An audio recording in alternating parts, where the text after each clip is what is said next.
and or Mackenzie walking in the neighborhood?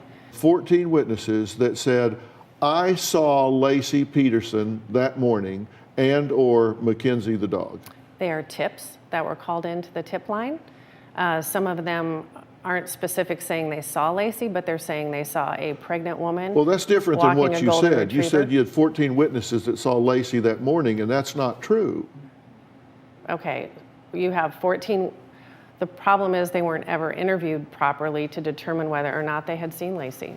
That is not a matter of record. There are 14 witnesses that said they saw what they thought was maybe a pregnant woman or an overweight woman walking with a large dog. Mm-hmm. That's a long way from saying, I saw Laci Peterson with Mackenzie the dog.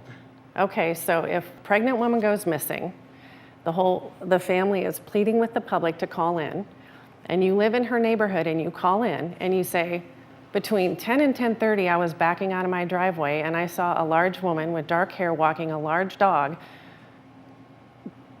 That woman should get a phone call back.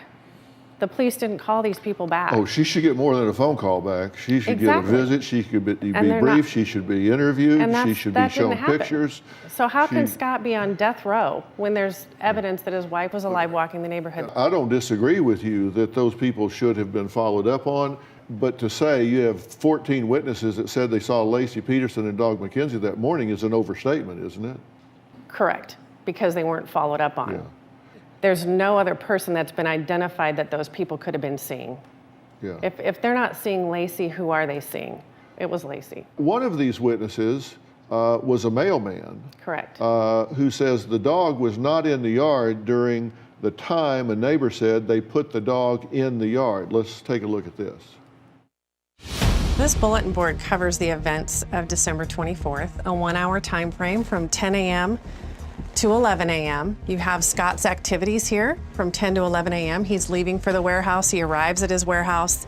He logs onto his computer. He's on his computer pretty much from 10:30 in the morning until almost 10:57. This is when you start having witnesses in the neighborhood saying that they saw Laci walking the dog that day. At the time of the trial, it was a major factor whether or not these witnesses had actually seen Laci. But the newly found evidence is that the mailman came down the street between 10:35 and 10:50 the morning of December 24th. The mailman signed an affidavit that said if Mackenzie was in the yard or in the house, he would bark at the mailman. And on December 24th, the mailman came by and Mackenzie was not on the property. Basically what this means is that Laci grabbed Mackenzie and went on her walk. One of these witnesses called in on December 30th, and she said she was backing out of her driveway when she saw someone that looked like Laci walking a very large dog. She said the woman looked heavyset and wasn't certain if she was pregnant. She said she saw this woman between 10 and 10:30 a.m. And she called the police on December 30th, and she was never called back, ever. It's not possible for Scott to be guilty when Laci's walking the dog. Okay, now let me say this postman's statement that he was there between 10:35 and 10:50 is not really a guesstimate on his part, because to keep track of the route, there's certain checkpoints where he meters his progress, so we kind of know when he was where. So that's pretty accurate, right? Yes. So here you do have some pretty specific evidence of where he was and when he was there.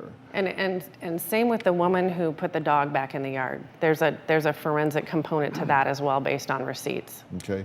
Now, if she put the dog in the yard at 10:18 and he was there at 10:35 to 10:50, if she put the dog in the yard at 10:18 and closed the gate, then why